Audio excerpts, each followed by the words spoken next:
So আজকে কথা হবে বাংলা 2025-এর সব থেকে বড় cinema which is none other than Raghu Dakat নিয়ে in biggest collaboration with Dev entertainment ventures as well as HBF starring Dev in the lead as Raghu Dakat. তো স্ক্রিনশট একটা শহরের ছেলে, আমার চ্যানেল যদি ফার্স্ট টাইম এসে থাকো আগে পুরো ভিডিওটা দেখে নাও, তারপরে যদি ভালো লাগে চ্যানেলটাকে সাবস্ক্রাইব করে দিও। সো রঘু ডাকাত এই বছর পুজোয় আসতে চলেছে এবং সেটার একটা ফার্স্ট অ্যানাউন্সমেন্ট পোস্টার একদম জানুয়ারি 1 তারিখেই আই গেস, হ্যাঁ জানুয়ারি 1 তারিখে করা হয়েছিল, জাস্ট লাইক খাদার। তো রঘু ডাকাত কিন্তু অনেক দিন ধরেই কথা চলছিল, বেশ 3 বছর 4 বছর ধরেই জিনিসটা চলছিল যে রঘু ডাকাত আসবে আসবে। তারপর একটা সময় ধরা হয়েছিল যে জিনিসটা হয়তো শেলফি হয়ে যাচ্ছে আর হয়তো আমরা দেখতে পারবো না সিনেমাটা। বাট বাট বাট খাদানের হিউজ সাকসেসের পর তোমরা সবাই জানো সিনেমাটা ফাইনালি লক হয়েছে এবং কালকে উইচ ইজ আজকে কত তারিখ বলো, ওয়েট, আজকে 17 তারিখ, তো কালকে 16 তারিখ ছিল, কালকে তার ভিডিও বানানো হয়নি। তো কালকে আর কি একটা অ্যানাউন্সমেন্ট ভিডিও টাইপের ড্রপ করা হয়েছে এবং একটা পোস্টার ড্রপ করা হয়েছে যেখানে ওরা বলছে যে শুট বিগিনস টুডে।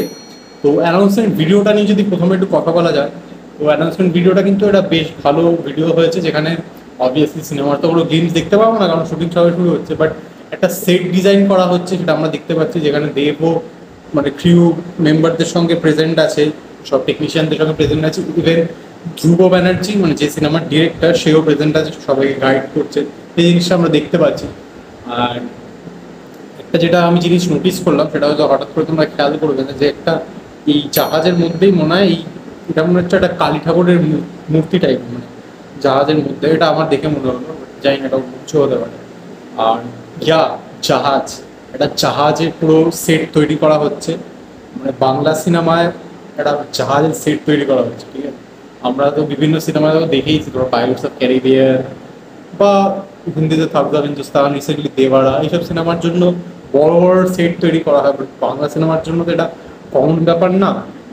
এই জন্য এই জিনিসটা নিয়ে কথা বলছি, কারণ বাংলা সিনেমা কিন্তু এটা বেশ বড় ব্যাপার, একটা জাহাজের সেট তৈরি করা হচ্ছে। এটা হয়তো সিনেমার কিছু কিছু জায়গায় হয়তো দেখানো হবে, প্লাস ক্লাইম্যাক্সে শোনা যাচ্ছে যে ক্লাইম্যাক্সে কোনো ফাইট সিন, বড় কিছু সিন হবে, সেটার জন্যই মেনলি জিনিসটাকে প্রিপেয়ার করা হচ্ছে। তো জিনিসটা তো পুরোপুরি তৈরি হয়নি, অ্যাটলিস্ট ভিডিওতে যা দেখে মনে হচ্ছে, বাট জিনিসটা দেখতে কিন্তু বেশ মনে হচ্ছে ভাই আছে ব্যাপার কিছু।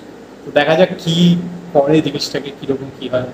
অ্যানাউন্সমেন্ট ভিডিওটা বেশ ভালোই ছিল এবং সব থেকে যে ইন্টারেস্টিং ব্যাপার অ্যানাউন্সমেন্ট ভিডিওটাতে সেটা হচ্ছে একটা গান শোনা যাচ্ছে, ঠিক আছে, এবং গানের লিরিক্স এবং যে মিউজিকটা চলছে মিউজিকটা কিন্তু খুবই ভালো। অ্যান্ড আশা করছি এটা হয়তো সিনেমার টাইটেল ট্র্যাক বা টাইটেল থিম হবে যখন ধরো রঘু ডাকাত মানে দেবের ক্যারেক্টারটা যখন আসছে বা হচ্ছে বা যখন কিছু লুটপাট করতে যাচ্ছে তখন হয়তো এটা ব্যাকগ্রাউন্ডে বাজবে। তো গানটা কিন্তু বেশ শুনে বেশ এনার্জেটিক লাগছে, হাতে খাড়া ফাড়া সব বলছে, বাট শুধু ওটাতে একটাই আমার অবজেকশন যে ভয়েসটা আমরা শুনতে পাচ্ছি, ভয়েসটা ঠিকঠাক লাগছে, আমার মনে হয় ভয়েসটার মধ্যে একটু আরো ভারী এবং আরো এনার্জি দরকার ছিল, তাহলে গানটা হয়তো আরো বেশি স্ট্যান্ড আউট করতো। বাট এখন খুবই ফার্স্ট স্টেজের দিকে আছে, এখনই অত কিছু বলা যায় না, বাট গানটা তো তৈরি হয়ে গেলে হয়তো এটাই থাকবে। তো দেখা যাক, এটার সঙ্গেও নীলায়ন চ্যাটার্জি মানে অ্যাসোসিয়েটেড আছে, যে দেবের আগের সিনেমাগুলো তো মিউজিক বানিয়েছে, দেখা যাক কীরকম গানটা হয়। এবং ওভারঅল এটাই ছিল অ্যানাউন্সমেন্টের ভিডিওটা নিয়ে রিয়াকশন, বেশ ভালো লেগেছে। এবং দেবের সিনেমা মানে সে প্রমোশন খুব মারাত্মকভাবে করবে এবং আমরা ফার্স্টে পোস্টার দেখতে পেলাম, তারপরে এখন একটা অ্যানাউন্সমেন্ট ভিডিও, যতদিন সিনেমাটা আসবে 2025 পুজো অবধি, পুজো মিড সেপ্টেম্বরে করেছে মনে হয়, তো সেই সময় অবধি কিন্তু আমরা অলওয়েজ রঘু ডাকাত নিয়ে কিছু না কিছু আশা করছি দেখতেই পারবো, মানে প্রত্যেক মাসে একটা দুটো করে কিছু না কিছু দেখতেই পারবো, যাতে অলওয়েজ মানে অডিয়েন্সের মধ্যে এক্সাইটমেন্টটা থাকে এবং জানার সেই ব্যাপারটা থাকে। তো আর এবং আজকাল কিন্তু অডিয়েন্সরা এইসব জিনিস দেখতেও চায়, বিহাইন্ড দ্য ফুটেজ কী হচ্ছে, কীভাবে শুরু হচ্ছে, তো এইসব করে আর কি লোককে এনগেজ রাখছে, which is a very good sign. এবং এত বড় একটা মাউন্টিংয়ের প্রজেক্ট বাংলায় তো সচরাচর দেখা যায় না, সেটা করছে এবং সেটাকে ভালোভাবে প্রমোট করছে। আশা করি শুটিংটা ওদের খুবই সাকসেসফুলি ভালোভাবে করতে পারুক এবং প্রি প্রোডাকশন তো হয়ে গেছে, পোস্ট প্রোডাকশনের সব জিনিসটাকে ভালো করে একটা ভালো প্রোডাক্ট যদি দেখতে পারি। এবার যদি পোস্টারটা নিয়ে কথা বলি, দেখো পোস্টারটা ঠিক আছে, এবারে এই যে লুকসটা আছে দেব আমরা দেখতেই পাচ্ছিলাম যে অনেক দাড়ি ফাড়ি রেখেছে, বাট পোস্টারটা না আমার আমার পার্সোনালি অলরাউন্ড ঠিক জমেনি, ঠিক আছে। ঠিক আছে একটা পোস্টার, বাট ফার্স্ট যে পোস্টারটা এসেছিল না, একটা তো ছিল পিঠে ব্যাক শটে ইয়ে খাড়া টাইপের ধরে আছে, বড় বড় ছিল, ওই পোস্টারটা তো খুবই ভালো ছিল। বাট আমার বেস্ট পোস্টার এখনো অব্দি রঘুটাকাতে লেগেছে দেবের যে চোখের একটা পোস্টার এসেছিল না, এখানে অ্যাটাচ করে দিচ্ছি এই পোস্টারটা। এই পোস্টারটা কিন্তু আমার সব থেকে এখনো পর্যন্ত রঘুটাকাতে সব থেকে ইমপ্রেসিভ লেগেছে। ওই চোখের শুধু ক্লোজ আপ শটটা নেওয়া, বাট তার মধ্যে এত ইন্টেন্সিটি আছে, ওই পোস্টারটা আমার সব থেকে ভালো লেগেছে। এই পোস্টারে দেবের চুলটা থেকে আমার হচ্ছে না, এর থেকে বড় বড় চুল না হয়তো, মানে ফলস চুলই লাগিয়েছে, বাট মানে একটু কিরকম লাগছে, মানে মনে হচ্ছে না যে ব্যাপারটা একটু আর্টিফিশিয়াল আর্টিফিশিয়াল তীর ধনুক মারতে। ঠিক আছে পোস্টারটা, বাট পোস্টারটা আমার আহামরি কিছু লাগে ইয়া। এবং এসভিএফ এবং দেব এন্টারটেনমেন্ট ভেঞ্চার্সের মধ্যে দুটো বড় বড় জায়গান্টিক প্রোডাকশন হাউসেস মিলিয়ে এরকম একটা জিনিস আসছে। কিন্তু পুজোয় বাকি যারা যারা আসবে সবাই কিন্তু বেশ ভালো মতো চাপ হতে চলেছে।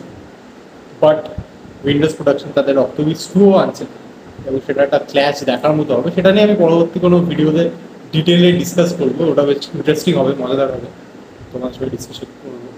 বাট ইয়া, আমার মনে হয় এসবিএফও খুব ভালো সিনেমার প্রমোশন করে এবং দেবও খুব ভালো প্রমোশন করে, এবং দুটো যেহেতু খুবই বড় প্রোডাকশন হাউস, ওটা খুবই ভালো বুস্ট পেতে চলেছে সিনেমাটা।